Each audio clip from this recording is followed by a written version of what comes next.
हरीश मीणा जो उसी जिले से विधायक हैं जहां से सचिन पायलट हैं, वो पहले डीजीपी रह चुके हैं राजस्थान में, जो सर्वोच्च पद है पुलिस विभाग का।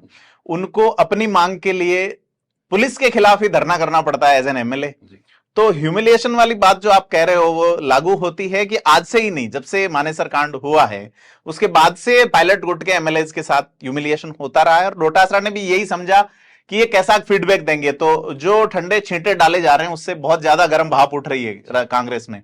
और रंधावा को उसमें इंटरवीन करना पड़ा। हालांकि रंधावा को लेकर के भी अब सवाल खड़े हो रहे हैं।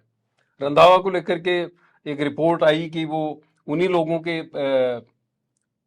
फ्लैट में रह रहे हैं, फ्लैट में रह रहे हैं जो उस पैरेलल मीटिंग करने में जिनकी बड़ी सर राष्ट्रदूत में एक खबर छपी है, उसमें ये कहा है कि इस मामले में ये अदावत थी, ये सबको पता है सबको पता है, लेकिन रंधावा एक्सपोज हो गए हैं कि पार्टी को वो यह समझाने में असफल रहे हैं कि सचिन पायलट का वसुंधरा राजे सरकार के खिलाफ आरोप लगाना कांग्रेस की खिलाफत कैसे हो गया। तो और कल उनका जो बयान था कि कमलनाथ का लेटर कहां है, तो वो उनकी खींच को बताता है। उससे ये लग रहा है कि कांग्रेस हाईकमान ने कहीं ना कहीं उनकी भी क्लास ली होगी, क्योंकि जिस तरह से वो उस पर स्टैंड ले रहे थे, जिस तरह से वो टीका टिप्पणी कर रहे थे, अचानक उनको चुप होना पड़ा।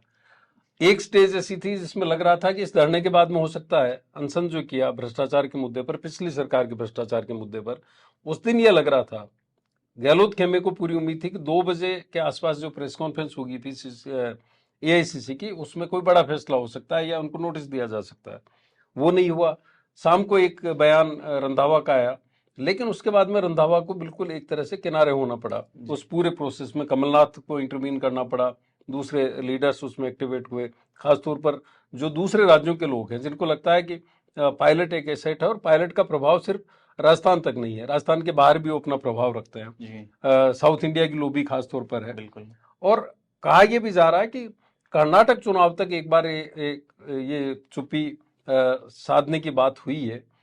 कर्नाटक चुनाव के बाद में एक बार फिर नए तरीके से होगा। लगातार हो रहा है। हालांकि सीधे तौर पर देखें तो आयोजन था एक शहीद की मूर्ति के अनावरण का।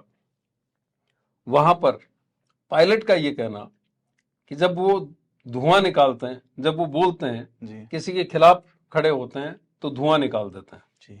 उसी बैठक में राजेंद्र गुड़ा जी, बिल्कुल, राजेंद्र गुड़ा ये कहते हैं कि किसी में हिम्मत हो, माँ का दूध पिया है तो वो पायलट के खिलाफ कार्रवाई करे। किसी में नहीं, उन्होंने आला कमान के लिए कहा है कि आला कमान अगर ये किया है तो हम छठी का दूध याद दिला देंगे।